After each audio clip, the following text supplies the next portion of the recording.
Welcome back from lunch, everyone. Now I'm super excited for our keynote session that is coming up. It's called the Gen Z Scoop, How Teen Vogue Leverages Trust and Authenticity to Attract Young Audiences. And our keynote session with Versha Sharma from Teen Vogue is going to be moderated by McKenzie Henningsen, who is editor-in-chief of the Daily Texan, which is our student-run newspaper here at UT. So please give them both a big round of applause and welcome. They're coming.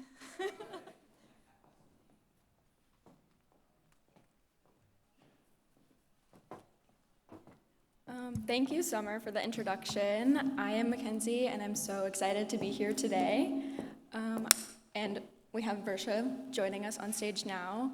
I'm going to give a little introduction to Versha. Versha Sharma is the editor-in-chief of Teen Vogue, where she leads a team of editors, reporters, social media managers, video producers, and more, covering all things fashion, politics, culture, and identity for young audiences. Since joining in May 2021, she has won several leadership awards and a National Magazine Reader's Choice Award for Best News and Politics Cover. While previously working as the managing editor and senior correspondent at Now This, she interviewed high-profile figures such as Barack Obama, Hillary Clinton, and Joe Biden. And she covered global issues with a digital and social-first mindset. She and her team received an Edward R. Murrow Award for their documentary work on Hurricane Maria's effects on Puerto Rico, with Sharma leading audience growth across the outlet's social platforms. She currently serves on the boards of the Online News Association and International Women's Media Foundation and has been interviewed by MSNBC, The New York Times, the Columbia Journalism Review, and more. Sharma has continually rallied for diversified voices across the media landscape and in newsroom leadership positions and pushes the conversation forward on any and every issue affecting young people today. I think all of you are probably as excited and impressed by all of that as I am. So please join me in welcoming Versha.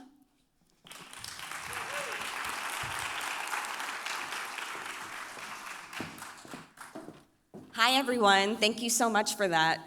I was just telling them backstage, I was editor-in-chief of my college newspaper, so I'm thrilled to be talking to McKenzie today. Obviously a huge fan of student journalists. I have a couple slides that I'll go through for those of you who may be less familiar with our work or our recent work, and then we're gonna have a great Q&A. So thank you for having me. I didn't know I would be right after the lunch break, but hopefully this is an interesting enough talk to keep you going through your possible post-lunch slump. I'm very excited to be here.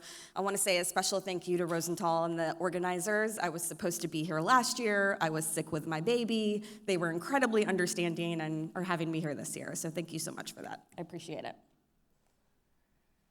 Okay, about us.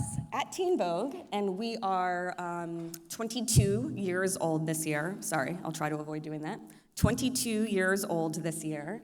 We pride ourselves on publishing reported pieces and essays that are inclusive, incisive, and disruptive. Those are some of our guiding editorial principles.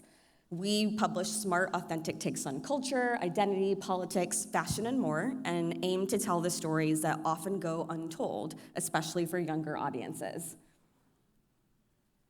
Many of our readers, despite Teen Vogue being our name, actually range in age from young teenagers to 30-somethings. We say we're mostly Gen Z and millennials, but our biggest block of audience is the 18 to 24 demographic. I wanted to talk a little bit about where we are in media in 2025, which I know everyone in this room is well acquainted with some of these challenges. These are some of the challenges that we have been dealing with at Teen Vogue and at Condé Nast in particular.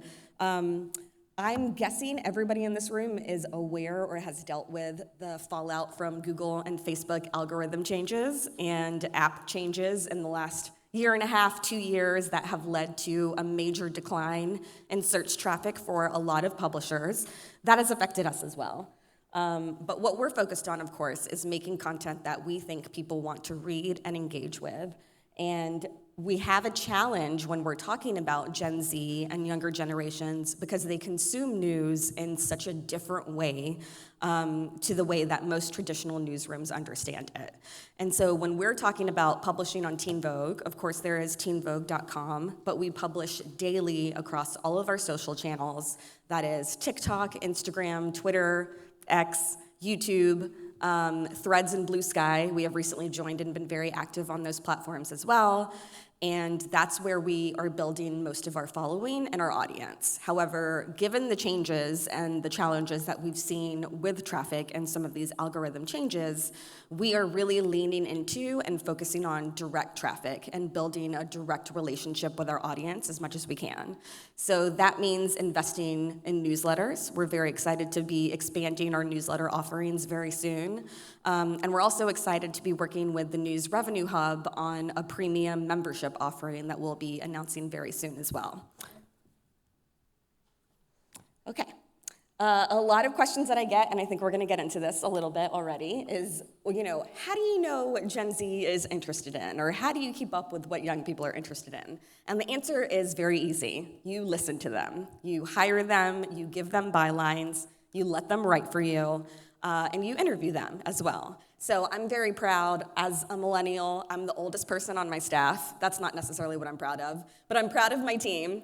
A mix of Gen Z and millennials, but we constantly work with student journalists. We had an amazing student correspondence program for the 2024 election where we hired 7 student journalists in 7 swing states to cover the election through their lens and their communities.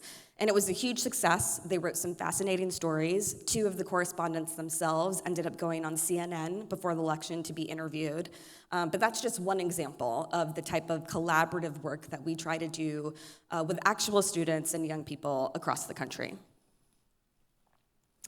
I wanted to talk about a special issue that we just published last week. I think many of you have probably seen it, or I hope you have.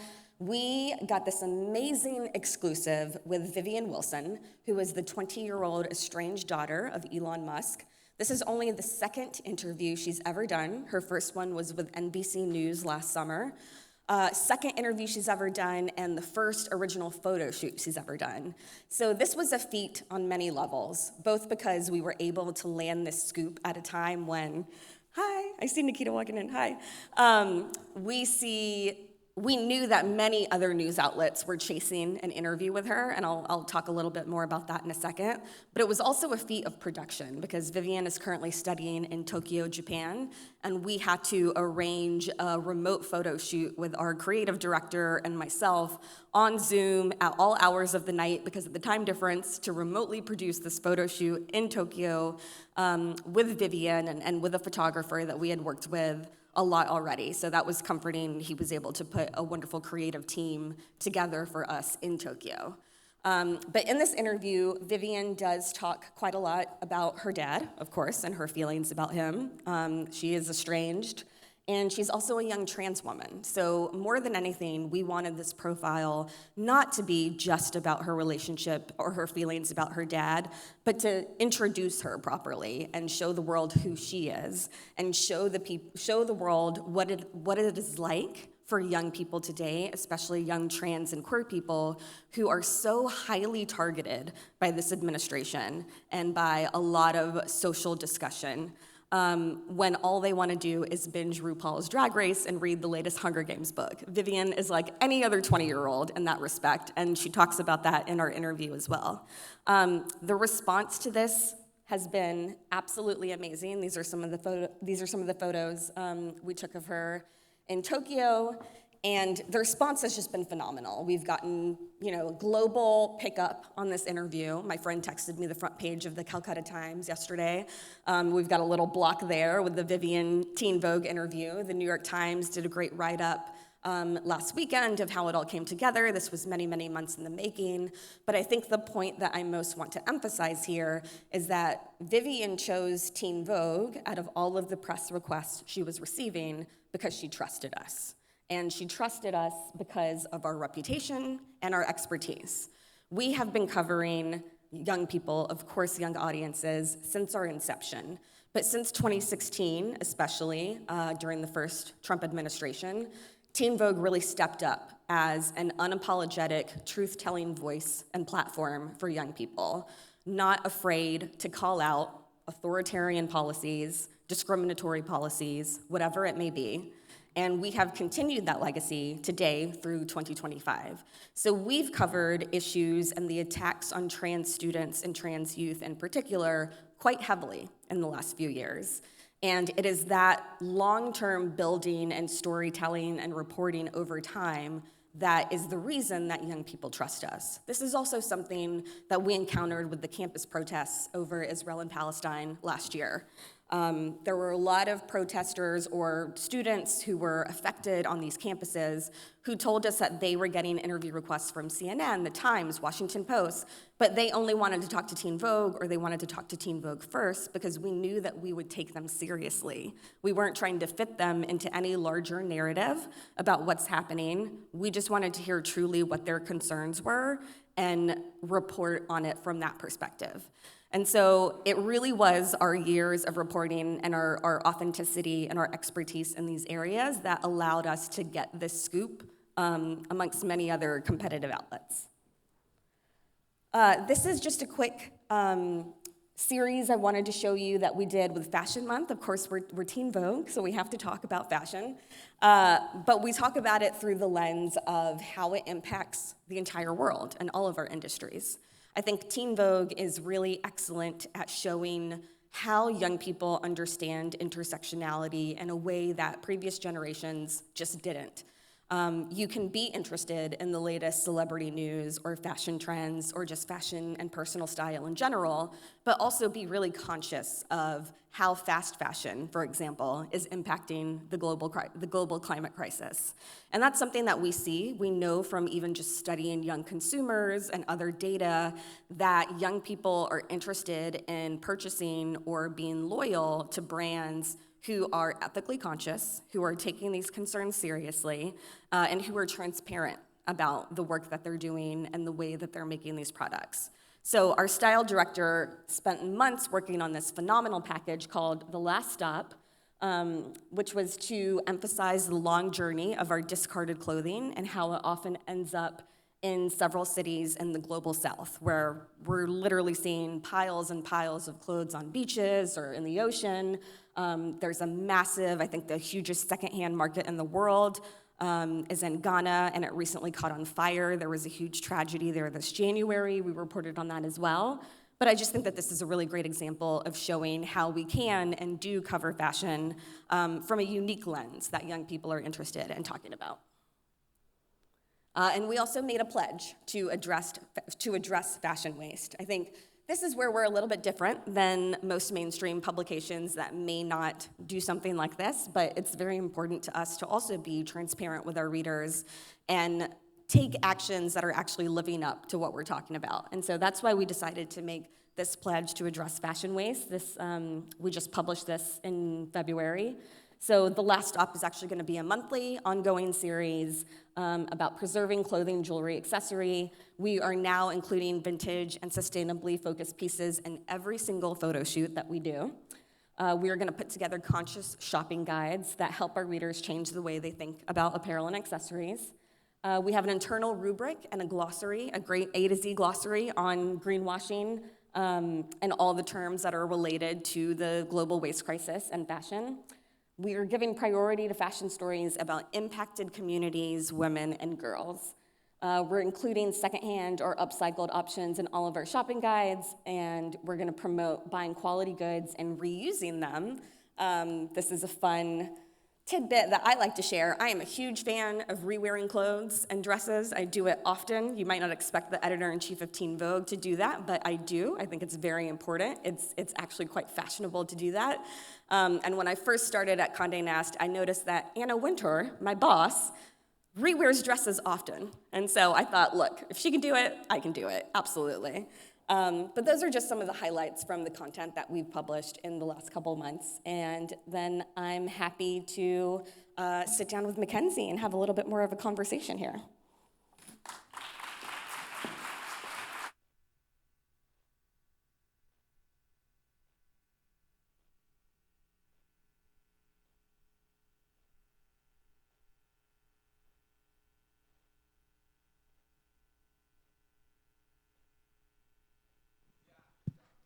I'm good.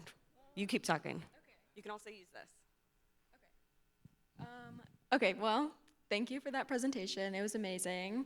I'm really excited to talk to you today because Teen Vogue has played like such an influential role in my life.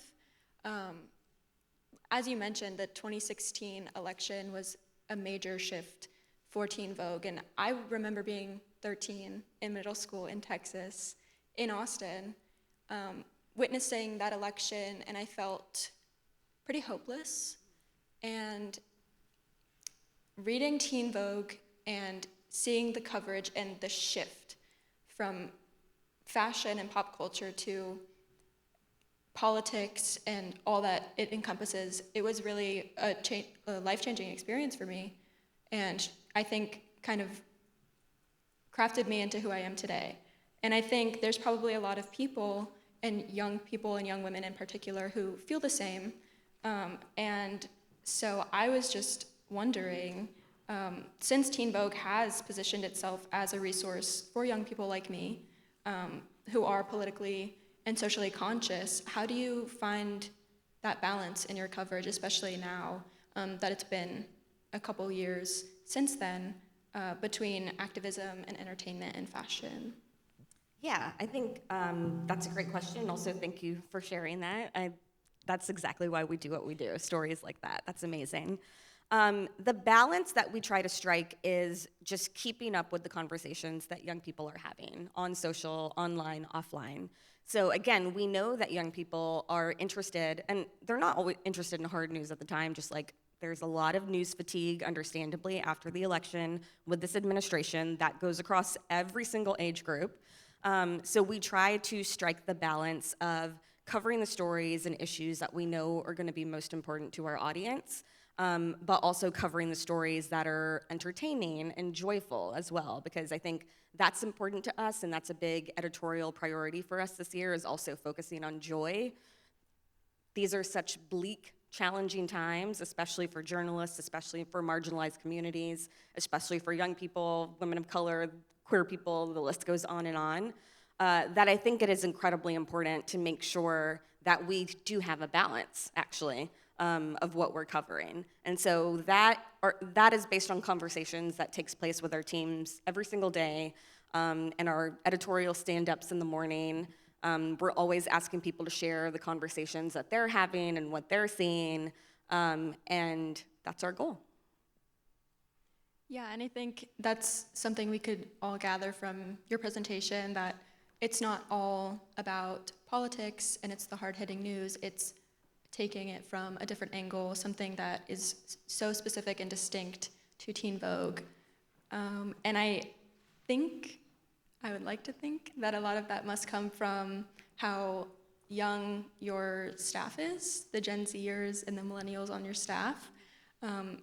I feel like that must play a role. Would you expand a little on that? Yes, absolutely. So before I was at Teen Vogue, I was at Now This, as you mentioned, for 7 years. That was an amazing experience because I was there from the beginning. I helped build it, from the startup that nobody heard of to getting to interview Barack Obama 1 week before the 2016 election, because he and the White House recognized the reach that we had with young people.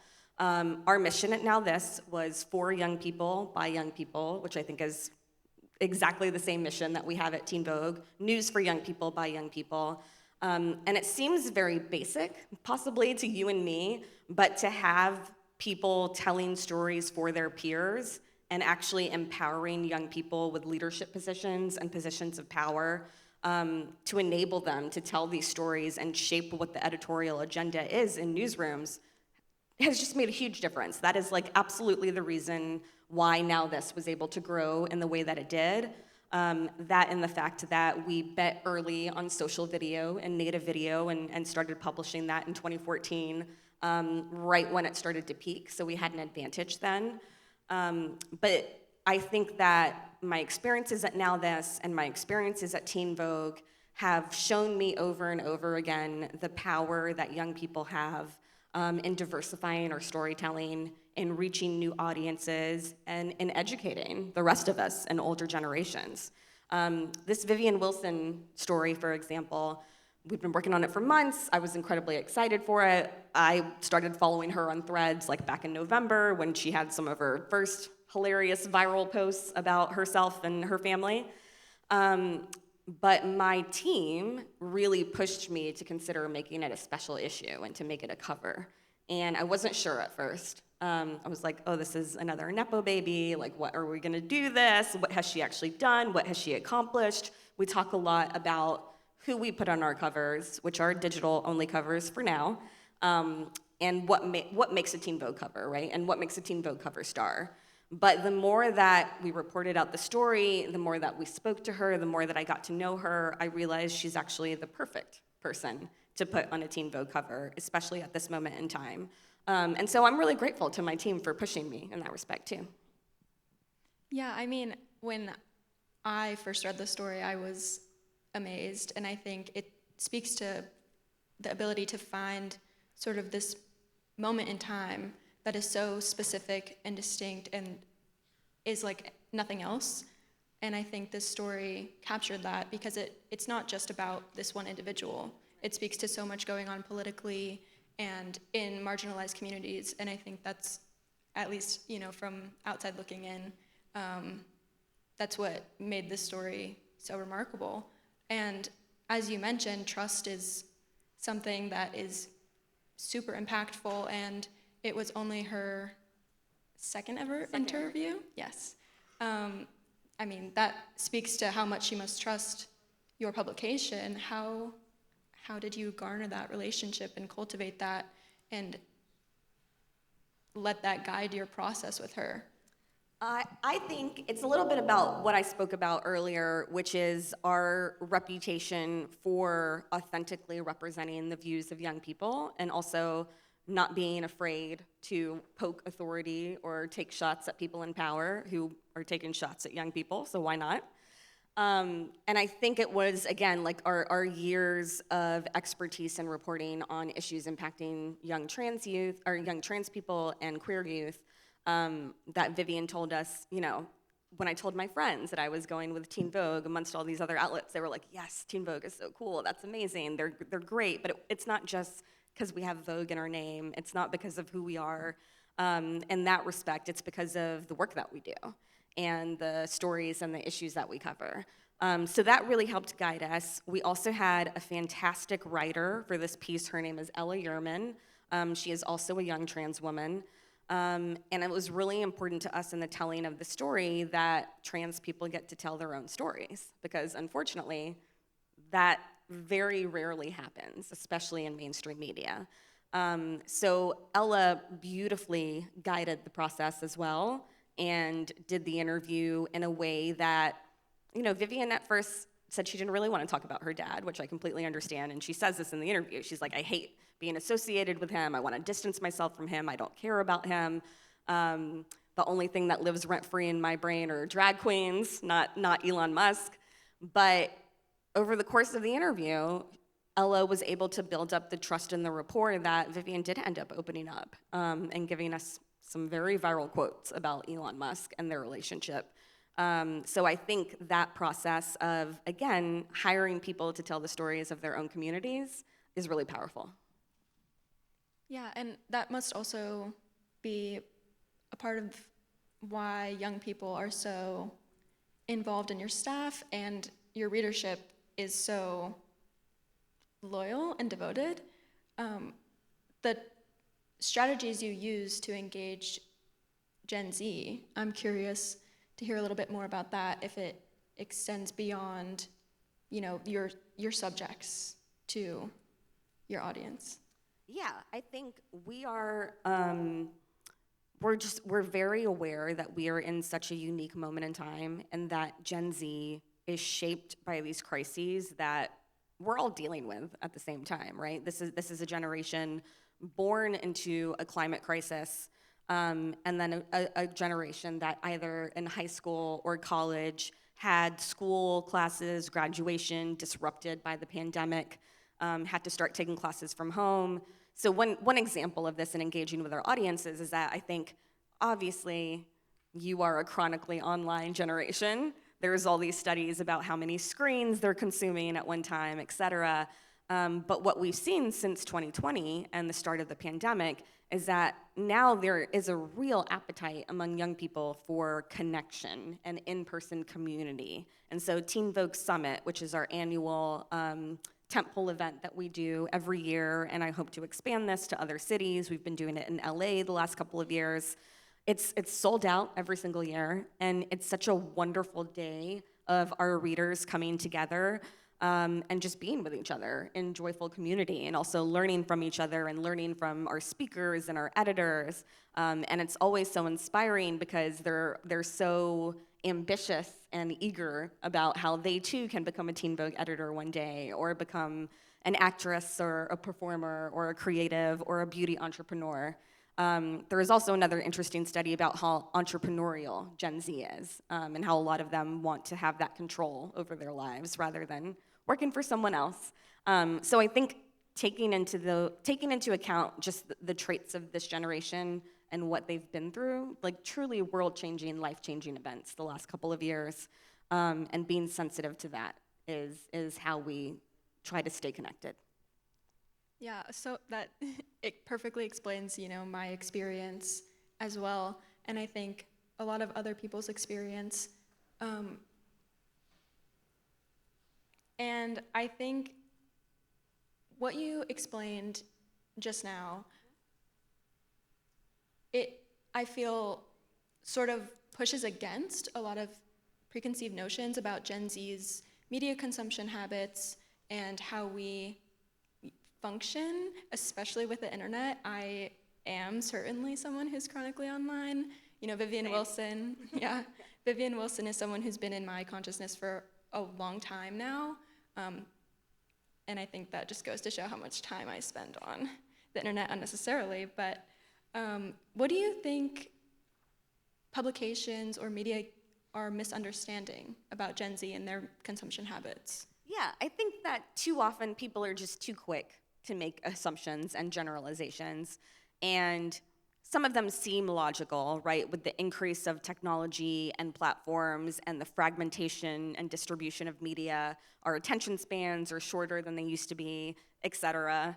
But actually, if you dig a little bit deeper, you'll find out that young people or Gen Zers are like watching entire movies on TikTok sometimes, like via clips, via series of clips, the playlist, whatever it may be.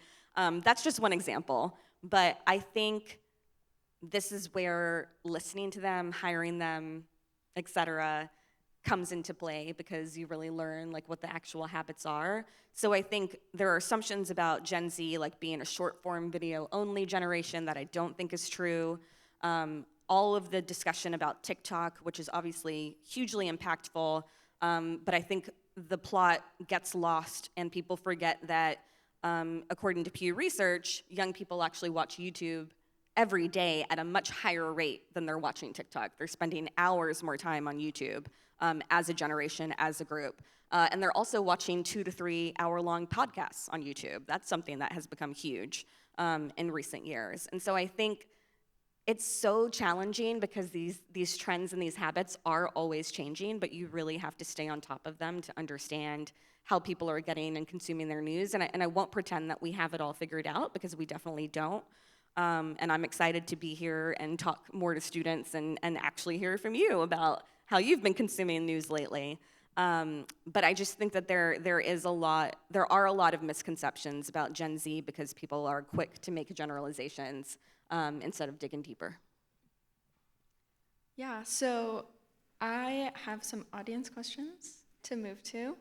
The audience is curious about your approach to engaging young audiences, of course.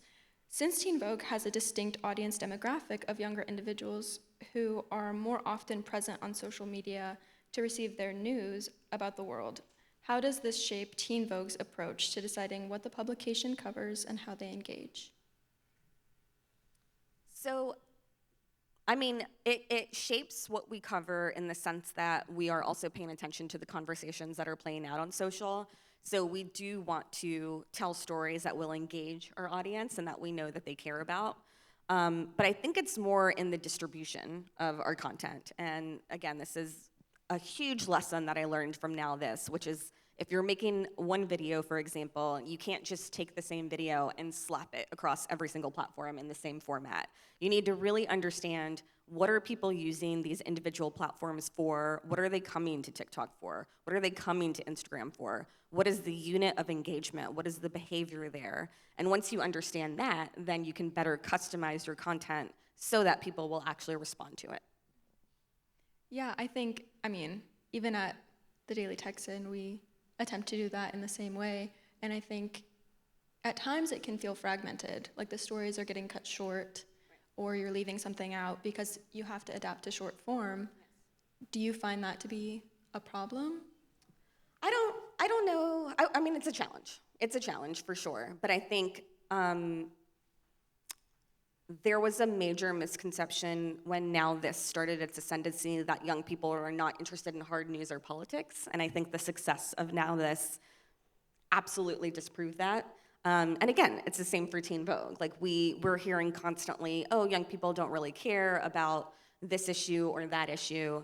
But once you do the actual reporting and get on the ground and you're talking to people, you realize that there are a lot of diverse stories to be telling in this space. Well, that brings me to my next question. Teen Vogue has done so many things that separates itself from other publications, as we've discussed at length now.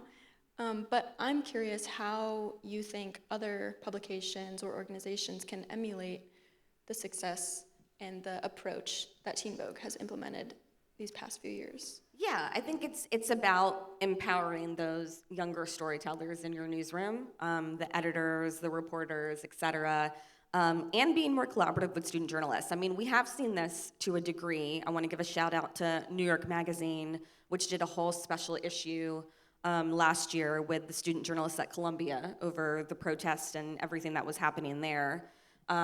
Some of you have likely seen this video of a Turkish student at Tufts being nabbed off the street in broad daylight by ICE agents, and the student journalists at Tufts stayed up all night to put out a special issue reporting on this. So going back to the idea that young people don't care, or they're apathetic, or they only care about video games, or any number of the ridiculous generalizations that we've always dealt with, pay attention to student journalists. That's what I say. Well, I have one final question. With trust in media at an all-time low, what steps does Teen Vogue take to ensure credibility while maintaining its distinct voice? Fact-checking and transparency is incredibly important to us. So we have a great fact-checking and copy editing team, and everything that we publish goes through them. And I've actually heard from other writers that Teen Vogue's fact-checking process is better, stronger, more intense than that at a lot of other publications, which I'm very proud of that. Because I think in this era of low trust and attacks on journalists and journalism, we have to be airtight in our storytelling. And again, I'm not saying we haven't made mistakes, because of course we have. But we have to be airtight in our reporting and in our storytelling. So we always make sure from an editorial integrity perspective that everything is thoroughly fact-checked.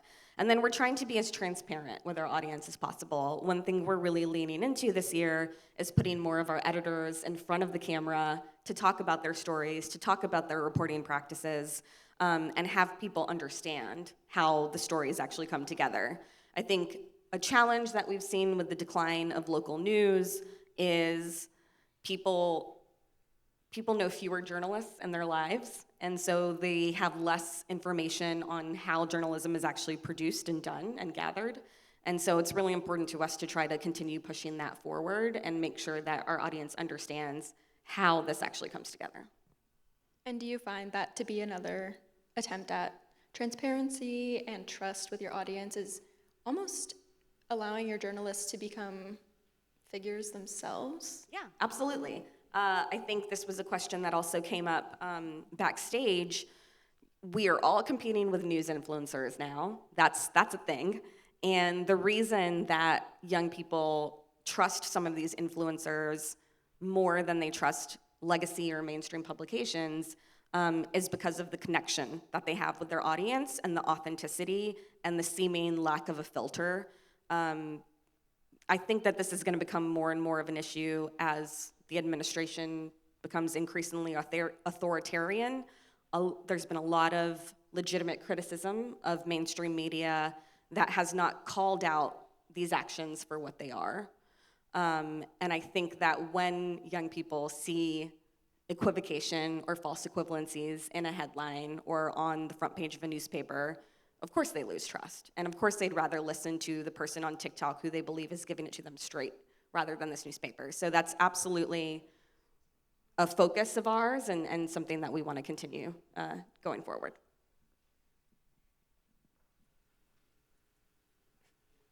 Okay, sorry.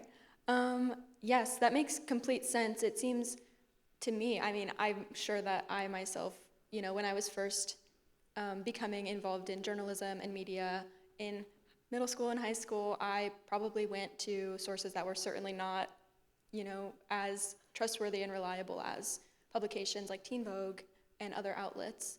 I was just curious how you combat that, with your readership being primarily young teens in their 20s. Do you find that to be an issue that's still growing?